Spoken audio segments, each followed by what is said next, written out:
বরমশাই আজকে অফিস থেকে ফেরার সময় আমার খুব পছন্দের মাছগুলোর মধ্যে থেকে এক ধরনের মাছ কিন্তু নিয়ে চলে এসেছে। আগে কিন্তু এই মাছটা খুবই খেতাম, কিন্তু যবে থেকে বরের সাথে বাইরে থাকা শুরু করেছি এই প্রথম কিন্তু আমি এই মাছটা দেখতে পেলাম। তোমরা কারা কারা এই মাছটা চিনতে পারছো আমাকে কিন্তু অবশ্যই জানিও। হ্যাঁ হ্যাঁ, বুঝতে পেরেছি, তোমরা অনেকেই ভেবে পাচ্ছ না যে এটা কি মাছ। এটা হলো রূপচাঁদা মাছ। বরমশাই যখন আমার পছন্দের মাছ নিয়ে চলেই এসেছে, এবার তো আমি খুব খুশি। তাহলে চলো দেরি না করে রান্নাটা শুরু করা যাক। প্রথমেই তো আমি মাছগুলোকে পরিষ্কার করে ধুয়ে নিয়েছি, এরপর পরিমাণ মতন লবণ আর হলুদ মাখিয়ে রেখে দিয়েছি। আর এদিকে কড়াই গরম করে বেশ কিছুটা পরিমাণে তেল দিয়ে মাছগুলো কিন্তু আমি একে একে উলটপালট করে ভেজে নিচ্ছি। দেখো মাছগুলো কিন্তু ভাজা হয়ে গেছে। এরপর ওই তেলেই আমি ফোড়নে দিয়ে দিচ্ছি তেজপাতা, শুকনো লঙ্কা আর অল্প পরিমাণে জিরে। ফোড়নটাকে তো 2-3 সেকেন্ড ভেজে নিয়েছি।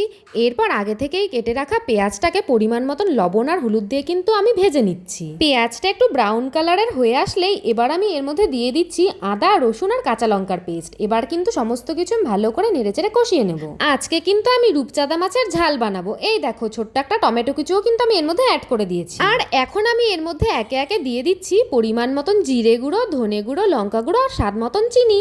আবারও কিন্তু সমস্ত কিছু আমি বেশ কিছুক্ষণ সময় ধরে কষিয়ে নিচ্ছি। এই দেখো মশলাটা তো কষানো হয়ে গেছে। এবার কিন্তু আমি এতে বেশ কিছুটা পরিমাণে জল অ্যাড করে দিচ্ছি গ্রেভিটা বানানোর জন্য।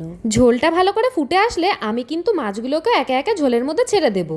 চলো রূপচাঁদা মাছের গ্রেভি আমার এদিকে হতে থাকুক, আর আমি আমার প্রিয় কিছু দিদিভাইদের নাম তোমাদের সাথে শেয়ার করি। সাথী সরকার দিদিভাই আগের ভিডিওতে আমাকে কমেন্ট করেছে যে তোমার রেসিপিগুলো আমার খুব ভালো লাগে দিদিভাই, আর তুমি খুব সুন্দর রান্না করো। থ্যাংক ইউ সো মাচ দিদিভাই। সুবর্ণাস লাইফস্টাইল আইডি থেকে একজন মিষ্টি দিদিভাই আমাকে কমেন্ট করেছে যে কাঁচা আম দিয়ে মাছের রেসিপিটা খুব ভালো লাগলো বোন। থ্যাংক ইউ সো মাচ দিদিভাই। সুস্মিতা ব্যানার্জি দিদিভাই আমাকে বলছে যে দারুণ হয়েছে বিরিয়ানি রেসিপিটা বোন, আমি গুজরাট থেকে দেখছি, আমার নামটা একটু নিও। থ্যাংক ইউ সো মাচ দিদিভাই। আমার প্রিয় দিদিভাইদের আমার তরফ থেকে অনেক অনেক ভালোবাসা আমাকে এত সুন্দর সুন্দর কমেন্ট করার জন্য।